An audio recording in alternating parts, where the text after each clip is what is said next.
Well, seeing that it's now 7 o'clock, I will call the March 2011 BZA meeting to order.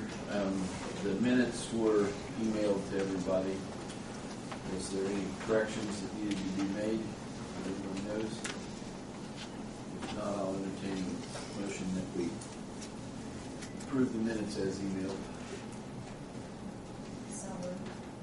Second. Motion's been made and seconded to approve last month's February meeting's minutes. All those in favor signify by saying aye. Aye. Opposed, same sign. Hearing none, they'll stand approved. Tonight we have only one item on the agenda. That was Lowell Clark. This was a variance tabled from last month. Lowell, you want to tell us what you have in mind? I just want to build a building over there on my lot for storage. Okay.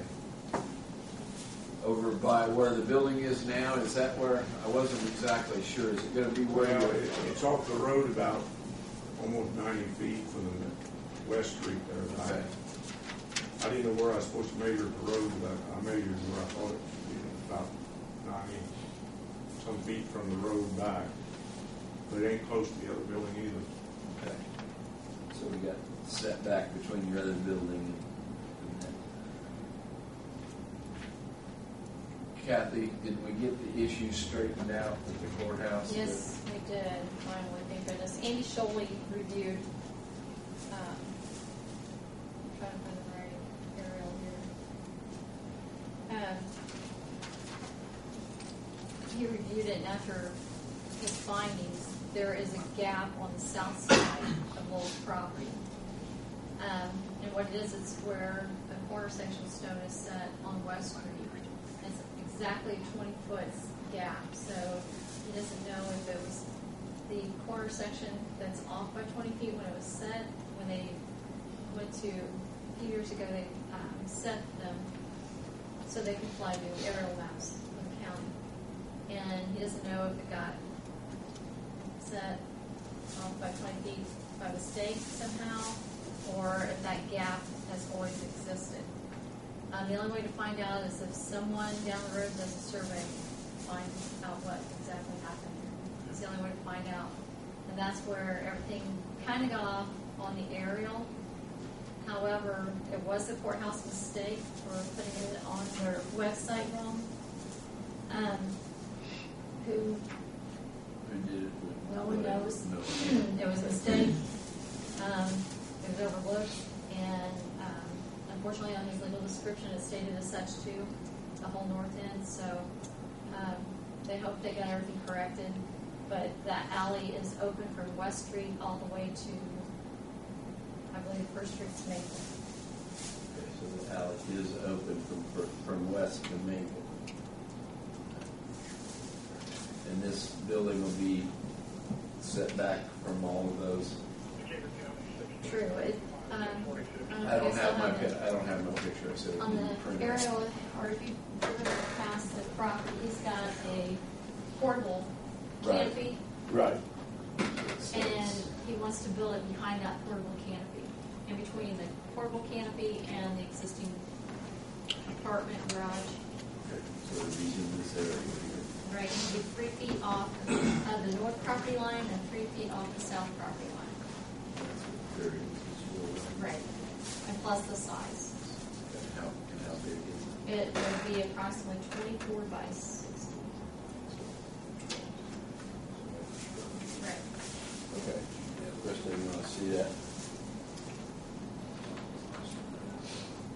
She has a nice color print out there. Yes, because here's the portable canopy, there's the existing building, there's the alley.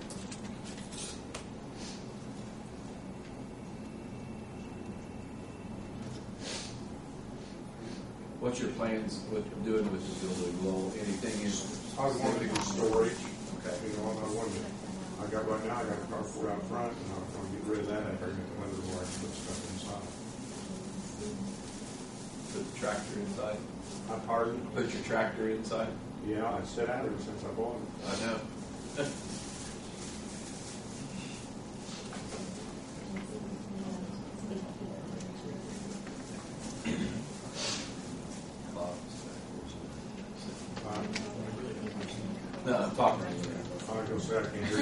That's okay, I'm just talking. If all my things, He's just mumbling to me.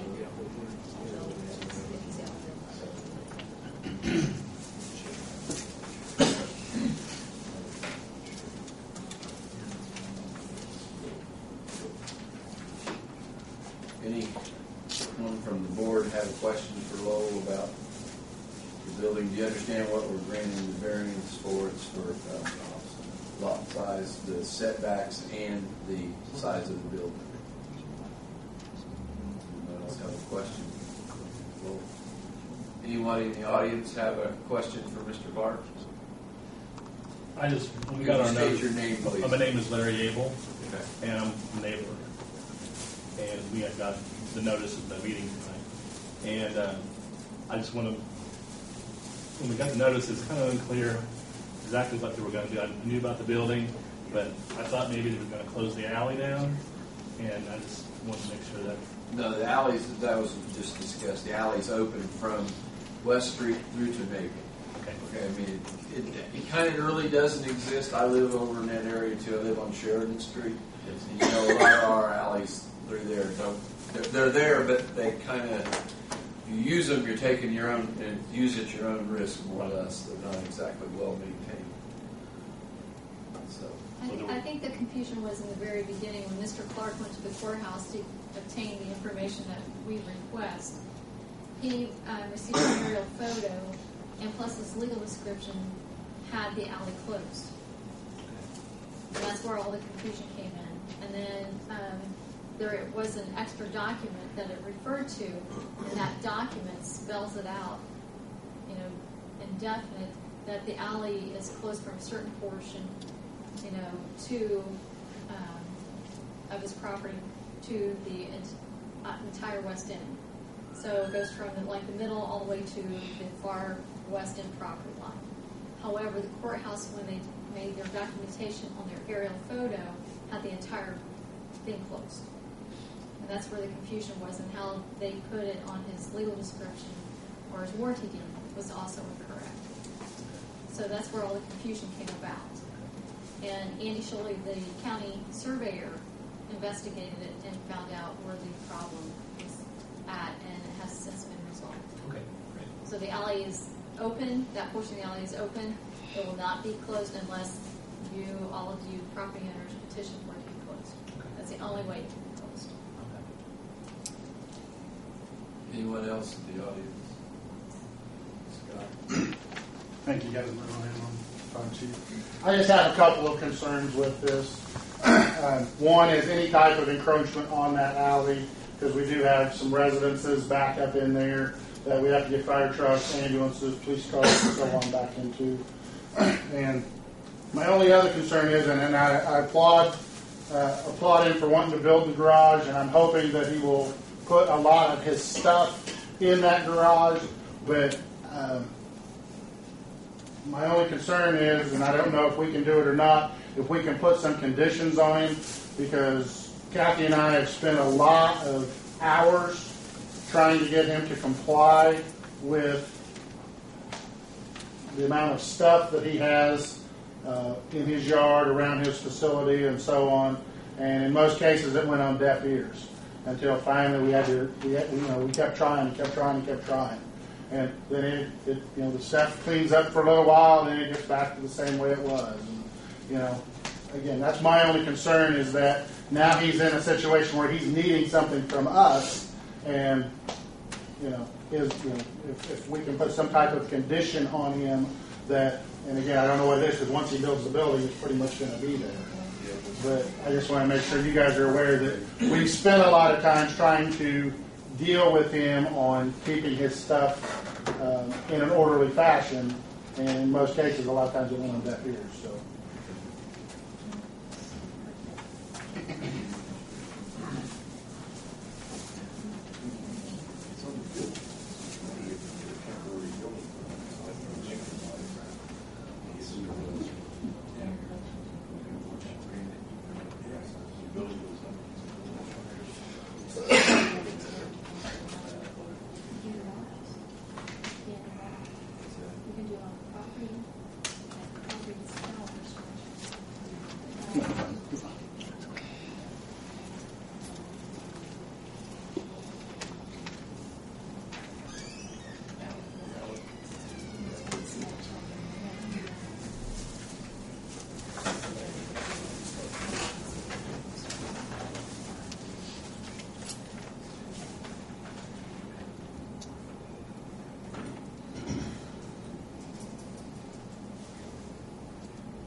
Any other discussion from the board, anything? If not, I'll entertain a motion that we approve Mr. Clark's variance on both setbacks and the building side. And make it one motion.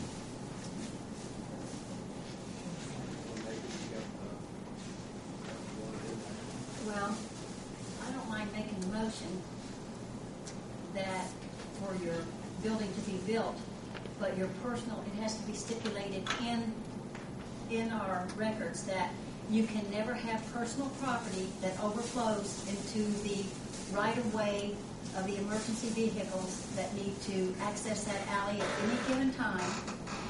And if you do, you will be notified and fined immediately. But Just just so, so, one other time they want to close the alley up there, and I wouldn't let them do it. Right, well, it's- In Hollis and that. yeah, it's open, and just all we want is you to understand that if anything gets in the alley, you know, that's, you have to keep your stuff in your building or on your property and out of that alley. That's just what we want in the motion. You understand that? Let me see what her motion is. I made a motion that he can, that we approve the building with the stipulation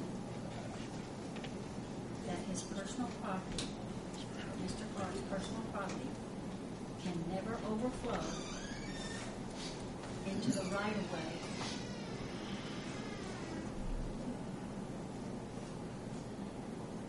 That his personal property can't overflow into the right-of-way. That would restrict any emergency vehicles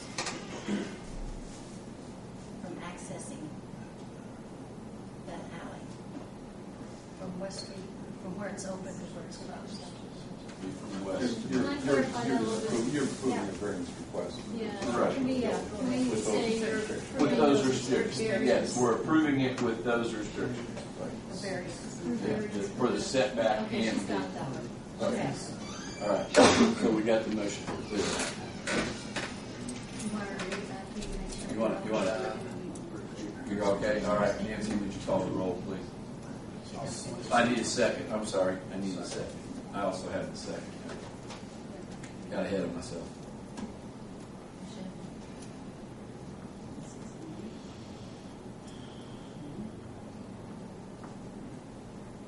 Jim?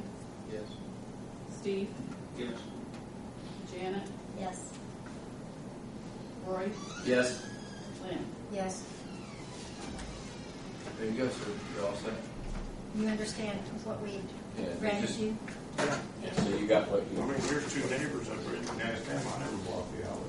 Okay, well, we just want it, we want a clear understanding ahead of time that it won't I happen. don't like them, I wouldn't want it lost either. Is there anything else to come before? There's nothing else on the agenda. Anything else to come before the board? If not, I'll entertain a motion. We adjourn. So moved. We're done. Bang, bang. Thank you. Thank you. The contact from there. Okay.